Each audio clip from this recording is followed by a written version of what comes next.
la venue du Saint-Esprit a inauguré une dispensation nouvelle sur cette terre.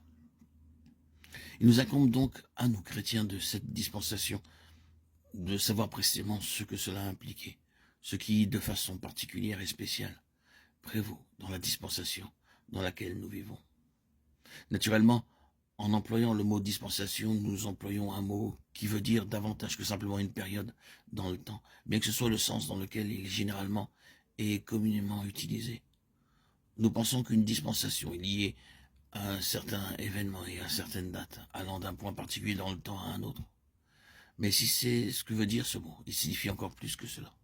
Le mot lui-même veut dire littéralement la marche d'un foyer, ou la tâche d'un économe, et de là l'intendance. Ainsi, on en arrive à une autre signification, l'ordre ou la nature des choses, qui prévalent dans une certaine période. Ce que nous entendons par le mot économie, c'est-à-dire la façon dont les choses sont faites, ce qui est fait, et quels sont les principes qui gouvernent les choses, qui sont faites en un temps quelconque donné. Je répète donc, il est de la plus haute importance que le chrétien sache ce qui est particulier à cette période dans l'histoire du monde, dans la question de ce qui est fait, de la façon dont c'est fait, et les principes qui gouvernent le quoi et le comment. Car vous et moi, soyons très au clair à ce propos, nous sommes des gens appartenant à cette économie particulière. Le fait d'ignorer cela conduira à beaucoup de confusion et de faiblesse. Nous devons savoir quels sont les traits particuliers de cette dispensation ou économie de Dieu, qui a été inaugurée le jour que nous appelons le jour de Pentecôte. Certes, Pentecôte ne signifie que le 50e, c'est la fête des 2 pains agités de côté et d'autre tenue le 50e jour, après la fête des prémices, Lévitique 23, 10, 15, 17. Le jour de la Pentecôte fut l'un des très nombreux 50e jours, mais étant le plus remarquable et le plus merveilleux entre tous. Il est mis en évidence et considéré par nous comme la seule Pentecôte. Cependant, quelque chose se produisit en ce jour, qui changea toute l'économie de Dieu dans le gouvernement de ce monde. À vous et à moi de comprendre, et de comprendre très clairement ce que cela a été. Le Saint-Esprit ne prit pas simplement ce jour-là le gouvernement des choses. Il n'en a pas été ainsi. Le Saint-Esprit a toujours eu la responsabilité de toutes choses. Il gouvernait au moment de la création. L'Esprit de Dieu se mouvait au-dessus des eaux, Genèse 1-2.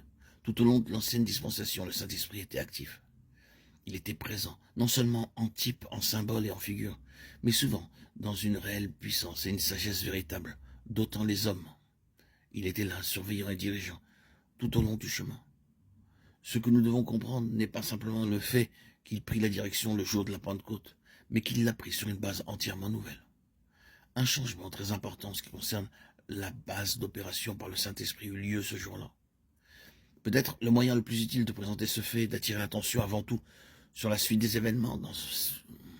La venue du Saint-Esprit n'est qu'une partie d'un tout, une partie de la rédemption, mais c'est une note très importante. En poursuivant jusqu'au bout ces étapes, nous serons aidés à comprendre chaque mouvement successif dans la gamme si nous pouvons en reconnaître la suite, l'ordre de succession dans l'ensemble, qui sont l'incarnation, la vie terrestre, la croix, la résurrection, l'ascension de notre Seigneur.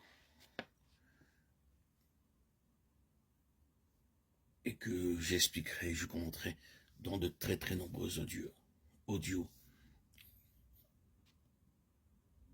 futurs.